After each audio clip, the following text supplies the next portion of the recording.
सबका हमारे चैनल पौराणिक कथाएं में हार्दिक स्वागत है। आज हम आपके लिए लाए हैं वैकुंठ एकादशी व्रत कथा। वैकुंठ एकादशी की कहानी अत्यंत पुण्यदायी है और विशेष रूप से भगवान विष्णु का आशीर्वाद पाने के लिए है। इस दिन विधि विधान से भगवान विष्णु की पूजा की जाती है। यह एकादशी व्रत खास तौर पर जन्म मृत्यु के बंधन से मुक्त होने के लिए कल्याणकारक माना जाता है। आइए जानते हैं वैकुंठ एकादशी के दिन पढ़े जाने वाली वैकुंठ एकादशी व्रत कथा। एक समय की बात है, एक नगर में एक ब्राह्मण परिवार रहा करता था। वह परिवार सदाचारी था, लेकिन एक समस्या थी जो ब्राह्मण की पत्नी को परेशान करती थी। वह बहुत ही धार्मिक और पतिव्रता थी, परंतु उन्हें संतान का सुख नहीं मिल रहा था। बहुत समय तक प्रयास करने के बाद भी जब वह संतान की प्राप्ति में असफल रही, तो उन्होंने भगवान विष्णु से प्रार्थना की। एक दिन वह ब्राह्मणी शोक और चिंता में बैठी रही।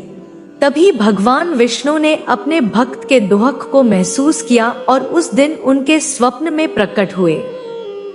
भगवान विष्णु ने स्वप्न में ब्राह्मणी को दर्शन दिए और कहा, हे पतिव्रता, तुम अत्यंत पुण्यशाली हो, लेकिन तुम्हारी इच्छाओं की पूर्ति के लिए तुम्हें एक विशेष व्रत का पालन करना होगा।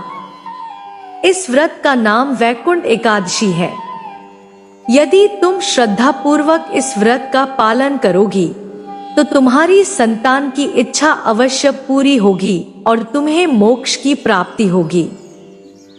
भगवान विष्णु ने ब्राह्मणी को यह व्रत विधि पूर्वक करने का निर्देश दिया, जिसके बाद भगवान के आदेश से ब्राह्मणी ने वैकुंठ एकादशी का व्रत करना शुरू किया। तब ब्राह्मणी ने अगले दिन पूरे विधि विधान से वैकुंठ एकादशी का व्रत रखा और भगवान विष्णु की भक्ति में लीन रही। उन्होंने इस दिन को पूरी श्रद्धा और पवित्रता से व्यतीत किया और रात भर भगवान विष्णु का मंत्र जाप किया। व्रत समापन के बाद ब्राह्मणी को भगवान विष्णु ने दर्शन दिए। भगवान विष्णु ने कहा, हे ब्राह्मणी, तुम्हारे व्रत के पुण्य से तुम्हारी सभी मनोकामनाएं पूर्ण होंगी। तुम्हें संतान का सुख प्राप्त होगा और तुम्हारे जीवन में सुख समृद्धि का वास होगा।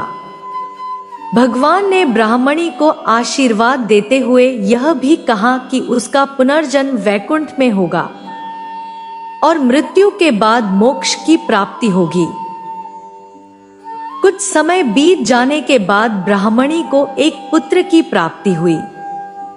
जिस प्रकार ब्राह्मणी को दिया, उसी प्रकार भगवान विष्णु सभी को सुख समृद्धि का आशीर्वाद दें। भगवान विष्णु की जय।